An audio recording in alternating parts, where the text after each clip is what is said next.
Welcome to the 50th Jubilee episode of eAcademy. The subject is an introduction to the GX soft program. The program is intended for configuring the GSM-X and GPRS-A communication modules. Today we will use a PC computer with GX Soft software installed. The program can be downloaded free of charge from our website. A GSM-X universal communication module with the APS612 power supply connected. A cable for connecting the module and the computer. And a nano-SIM card. We will discuss the settings which are configured in a similar way in both the GSM-X and GPRS-A modules. For the GSM-X module, we will use the factory default settings, which will be switched on for the first time. Turn the power on.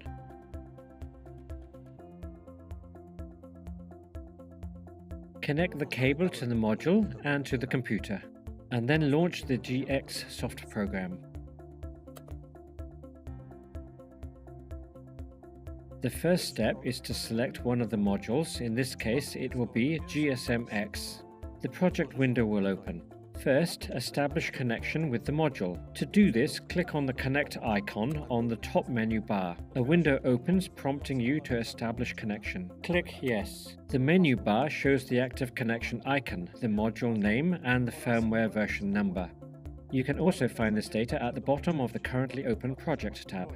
In addition, here you can see the IMEI number of the embedded GSM telephone. For more detailed information about the module connected to the computer, go to the Data tab. As you can see, here it is also possible to check the software version of the telephone system just mentioned. If a GSM-X ETH Ethernet module were to be attached to the GSM-X module, the GSM-X ETH data, software version and MAC address would be seen in the tab. Slightly lower, a button is located, which you can use to restore the module to its factory default settings if necessary. Now let's go back to the top menu bar. Here you can see the trouble icon. Click on it to display a list of problems. The module informs you that it is currently using factory settings and needs to be configured. Information about a SIM1 card missing is also displayed. Hide the list. To the right of the trouble icon, the time and date of the module clock are displayed.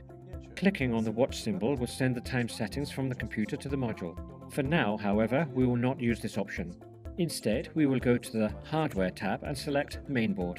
The GSM-X and GPRS-A modules offer the option of automatically synchronizing the clock with the selected time server or with the time of the GSM network operator. By default, the second option is selected. An important note, currently many new SIM cards do not have an active PIN lock. However, to avoid problems, it is advisable to enter the PIN code assigned to the card in the program at once. Remember to do it before the card is placed in the module slot.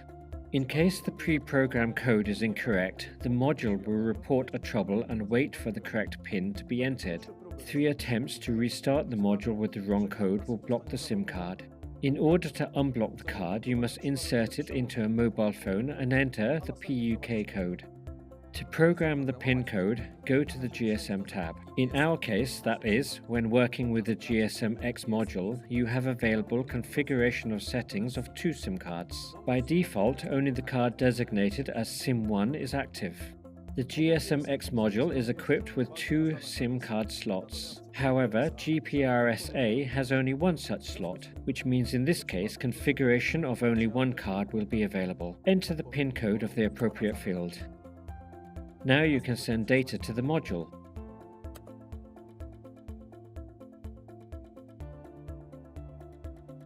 Insert the nano-SIM card into the SIM1 slot on the device board. Now observe the range indicator.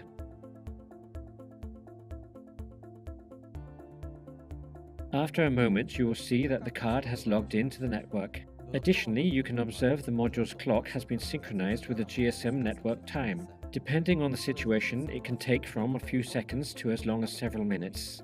Okay, now we'll start configuring the Internet GPRS connection settings. Please note that the configuration data for the GPRS communication will vary depending on the operator. In one of the previous episodes, we prepared a table containing a set of configuration data for several operators active in Poland. If you do not know the address of the chosen operator's DNS server, you can use the address provided by Google. By the way, these addresses are set by default in the GXSoft program. Next, select the GPRS enabled option so as to make data transfer over GPRS available. Additionally, enter the number of your operator's SMS center. Although some mobile networks store this number in the SIM card memory, it is certainly a good idea to fill in that field in the program. Then open the prepaid support list and enter the USSD code to check the balance of your account. Also, specify the minimum balance on the SIM card account and how often the module is to automatically check the available balance. If the amount of funds available on the prepaid card's account falls below a certain limit, the device will report a trouble. In addition, if the module automatically checks the amount of funds and it turns out it is too low, information on the current account balance can be sent as an SMS message to the user's phone numbers stored in the module, if such an option has been programmed. Now open the GSM Operators menu. Here there is a field designated as MCC-MNC code. In it, you can enter the operator's code of the GSM network to which the SIM card placed in the module is to log in. In previous episodes, we explained when such functionality may be useful. Well, by entering the appropriate MCC-MNC code in the program, you can get your device to connect to the network whose coverage is the best in the given premises. This functionality can also be used where unnecessary switching to the coverage of a foreign network is possible, which may take place in border areas. Let's check now how it works in practice. Currently, the module connects to the P4 network. Let's enter the code of another network, for instance, T-Mobile. In the program, next to the MCC-MNC code field, the auto option is selected by default. If it is enabled and the module cannot log into the GSM network indicated by you, it will connect to the available network of another operator. However, if this option is disabled, the module will only log into the network indicated by the pre-programmed code. At the very bottom of the open window, you can see the Get GSM Operators List button. You can use it to check which networks are available at the location where your module is installed. Click the button and wait a few moments. The list of networks has been populated. Click on the currently selected operator to display a window with the relevant information. If you click on the name of the operator your SIM card does not work with, an appropriate message will also be displayed.